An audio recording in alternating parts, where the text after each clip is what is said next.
قاضی صاحب نے ہم سے بلے کا نشان چھین لیا 11 آر پہ، تو لوگوں نے کیا کہا کہ جان اللہ دی ووٹ خاندہ۔ تو اللہ کی عدالت تو سب سے بڑی عدالت ہے، وہاں بھی جواب دہ ہونا ہے اور یہاں بھی جواب دہ ہونا ہے۔ میں نے کہا اجاز الحق تم قرآن پاک پہ حلف دے دو کہ تم فارم 45 کے مطابق جیتے ہوئے ہو کہ اربوں روپے کی خرید و فروخت ہوئی ہے اس الیکشن کے اندر۔ بہاول نگر میں ہمارے ضلع کے اندر 50 کروڑ میں سیٹوں کا سودا ہوا۔ ہمیں آپ سے انصاف کی توقع نہیں ہے، آپ فی الفور ہمارے کیسز سے الگ ہو جائیں۔ کہ 8 فروری کا جو الیکشن تھا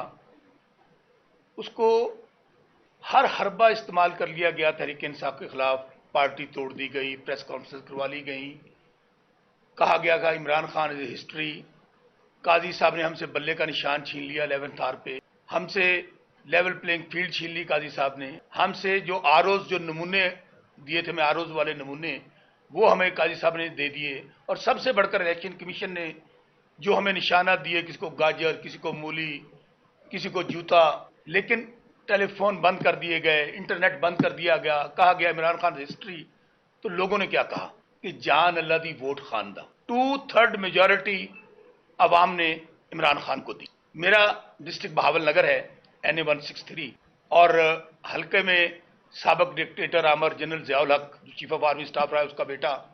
اس کی کل جنرل ضیاء الحق کی برسی تھی۔ آپ سب گواہ ہیں کہ 8 فروری کے بعد کبھی ہم الیکشن کمیشن جا رہے ہیں، کبھی ہائی کورٹ جا رہے ہیں، کبھی سپریم کورٹ جا رہے ہیں،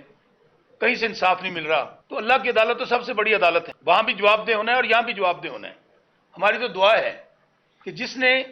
اس الیکشن میں مینڈیٹ چرایا ہے، ووٹوں پہ ڈاکہ مارا ہے، یا اللہ ان کو اس دنیا میں بھی اور آخرت میں بھی اس کو عبرت کا نشان بنا دے اور ذلیل و رسوا کر۔ ہمیں وہاں پر یہ عامر ڈکٹیٹر تیسرے نمبر پر تھا اجاز الحق، کل میں نے چیلنج کیا، اس کے میں مزار پہ بھی گیا تھا، میں نے کہا اجاز الحق تم قرآن پاک پہ حلف دے دو کہ تم فارم 45 کے مطابق جیتے ہوئے ہو، نہ صرف میں اپنی پٹیشن واپس لوں گا جو ٹریبونل میں ہے، بلکہ پوری قوم کے سامنے میں معافی مانگوں گا۔ اور آج میں پھر دوبارہ ریپیٹ کر رہا ہوں، یہ خانہ کعبہ میں آنا چاہے، یہ فیصل مسجد میں آنا چاہے، یہ سپریم کورٹ میں آنا چاہے، یہ پورے پاکستان کے میڈیا پہ کہیں آنا چاہے، میرے سامنے آ کے بیٹھ کے آپ کے حلف دے دے تو شوکت بسرا پوری قوم سے معافی مانگے گا اور اپنی پٹیشن واپس لے لے گا۔ اب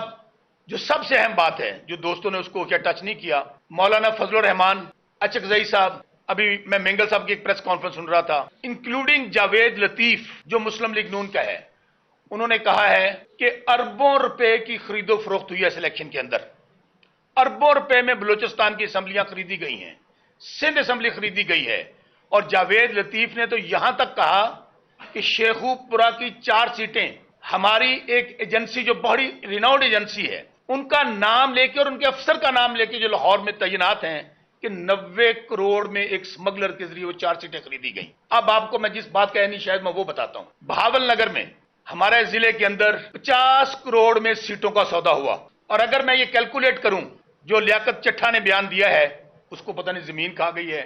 آسمان نگل گیا، کدھر ہے وہ؟ ہم نے کل بھی مطالبہ کیا تھا کمشنر راولپنڈی کہ جنہوں نے کہا کہ اس 70 ہزار سے ہماری سمابیہ بہن بیٹھی ہیں، 70 ہزار ووٹوں سے جیتی ہوئی سیٹیں ہم نے ان کے رزلٹ چینج کیے، اور میں مطالبہ کرتا ہوں، لیاقت چٹھا کے الفاظ دہرا رہا ہوں کہ مجھے اور میرے ساتھ ملوث کون ہے، انہوں نے کہا چیف جسٹس قاضی فائز عیسیٰ اور چیف الیکشن کمشنر، اور لیاقت چٹھا نے کہا میں مطالبہ کرتا ہوں کہ ہم تینوں کو ڈی چوک پر پھانسی پر لٹکایا جائے۔ پھانسی پر تو کس نے لٹکانا تھا، وہ بیچارہ غائب ہو گیا۔ قاضی فائز عیسیٰ صاحب ان کو کیوں طلب نہیں کرتے؟ اس کا مطلب ہے وہ جو بات کر رہا ہے 100% صحیح کر رہا ہے۔ ہم مطالبہ کرتے ہیں لیاقت چٹھا کو پیش کیا جائے اور ان کا بیان لائیو دکھایا جائے پوری قوم کو، اور سب سے بڑھ کر اگر میرا ضلع 50 کروڑ میں بکا ہے، لاہور ڈویژن اور پنڈی ڈویژن کے متعلق میں ان دوستوں کے جو نون لیگ کے ہیں، جاوید لطیف کا بیان بتا چکا کہ کم از کم 1 ارب میں سودا ہوا ہے، اور اگر ہم ٹوٹل کیلکولیٹ کریں پنجاب کو تو اس میں اربوں روپے دے کر سیٹوں کی خرید و فروخت کی گئی اور لوگوں کو فارم 47 دیے گئے۔ ہم یہ مطالبہ کرتے ہیں چیف جسٹس قاضی فائزہ صاحب سے کہ چیف جسٹس قاضی فائزہ صاحب اگر آپ دھاندلی میں ملوث نہیں ہیں، اس الیکشن کو وہ پتن کے سرور باری صاحب کہہ رہے تھے کہ کیا نام دیا جائے، اس کو فراڈ الیکشن کہہ لیں، جھرلو الیکشن کہہ لیں، دھاندلا کہہ لیں، اور پاکستان کی سب سے تاریخ کا سب سے بڑا ڈاکہ کہہ لیں جو پاکستان کے عوام کے مینڈیٹ پر پڑا ہے، اور عمران خان جیل میں بیٹھ کر ان سب کو اس نے ہرایا ہے، ان کے ووٹوں پہ ڈاکہ پڑا ہے۔ ہم مطالبہ کرتے ہیں چیف جسٹس قاضی فائصہ صاحب، میں نے کل بھی شعر پڑھا تھا آپ کی عدالت میں کھڑے ہو کر کہ قاضی صاحب مٹ جائے گی مخلوق تو انصاف کرو گے، منصف ہو تو حیر برپا کیوں نہیں کرتے؟ 2 مہینے رہ گئے آپ کے، اور اگر آپ کا یہی حال رہا تو شعیب شاہین صاحب کہہ رہے کہ آپ پسند کریں گے جسٹس منیر کے ساتھ اٹھنا یا قاضی فائزہ کا نام مٹ، اگر آپ کا یہی طریقہ کار رہا تو آپ کا نام جسٹس منیر سے بھی اگلے والی لسٹ میں ہوگا۔ اور ہم آپ سے یہ مطالبہ کرتے ہیں کہ آپ ہماری جو 8 فروری کی پٹیشن ہے اس کو اٹھائیں، اس کے اوپر اس کو بھی سماعت کے لیے لگائیں۔ آپ یہ جو ہمارے خلاف ابھی جو جوڈیشل ٹریبونل کا کیس آیا ہے اس کے اوپر تو آپ کو بہت جلدی ہے اور لگانا چاہتے ہیں، اور ہم نے کل درخواست دے دیا، راجہ صاحب کے بھی نالج میں ہے، سب کے نالج میں ہے، ہم نے درخواست دے دی ہے سپریم کورٹ میں کہ چیف جسٹس قاضی فائصہ صاحب ہمیں آپ پر اعتماد نہیں ہے، ہمیں آپ سے انصاف کی توقع نہیں ہے، آپ فی الفور ہمارے کیسز سے الگ ہو جائیں۔ اور آخر میں یہ بات کہہ کے کہ اگر اربوں روپے میں سیٹیں بکی ہیں، خود مسلم لیگ نون وہ باؤ جی جن کو بڑا سنگار کر لایا گیا تھا، جو سب سے بڑا سٹالورٹ تھا باؤ نواز شریف، جو یہاں پر کبوتر اڑانے آیا تھا، عوام نے ان کے طوطے اڑا دیے، آج تندوروں کے وزٹ کر رہا ہے۔ یار اگر وہ ہار گیا، نواز شریف ہار گیا، تو ان میں جیتا کون ہے؟ سلمان اکرم رائے صاحب کا حلقہ آپ کے سامنے ہے، وہ اون چودھری اتنا بڑا لیڈر، وہ سب سے زیادہ ووٹ لے گیا پاکستان میں۔ تو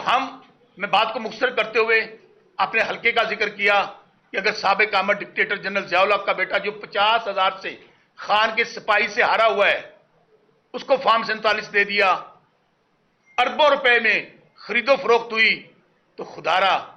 یہ پاکستان کو آپ آج انٹرنیٹ بند کر کے آپ وی پی این، خود وزیر اعظم وی پی این سے ٹویٹ کر رہے ہیں، صرف دھاندلی کو چھپانے کے لیے اپنے ہر حربہ استعمال کر رہے ہیں۔ کبھی آپ آرڈیننس لا رہے ہیں، کبھی آپ ٹریبونل کے ججز بدل رہے ہیں، لیکن آپ جو کچھ کر لیں اللہ الحق ہے، حق کی ہمیشہ فتح ہوئی ہے۔ عمران خان کے ساتھ پورا پاکستان کھڑا ہوا ہے، انشاءاللہ 2 مہینے آپ کے پاس اور ہیں، 30 اکتوبر تک انشاءاللہ آپ اپنے انجام کو پہنچیں گے۔ Thank you. آپ ایک بات بتائیں گے کہ جنرل فیض صاحب کس کی کسٹڈی میں ہے؟ ملٹری کسٹڈی میں ہے یا حکومت کی کسٹڈی؟ یہ ملٹری کسٹڈی میں ہے۔ اگر ملٹری کسٹڈی میں ہے، آپ لیگل اسسٹنس کی بات ہم سے پوچھ رہے ہیں، تو ان کے حق میں پریس کانفرنس کون کر رہے ہیں؟ عطا تارڑ، شرجیل میمن۔ اگر وہ لوگ اس میں جب کہ ہم کہتے ہیں، اور پوری ملٹری آئی ایس پی کی سٹیٹمنٹ بھی آئی ہے کہ ملٹری کسٹڈی میں ہے، تو بتائیے کہ اگر وہ دونوں جمپ ان کر گئے ہیں تو اس کا مطلب یہ ہے کہ ان کا ایجنڈا سیاسی ہے، دوسرا کوئی ایجنڈا نہیں ہے۔ اور دوسری بات،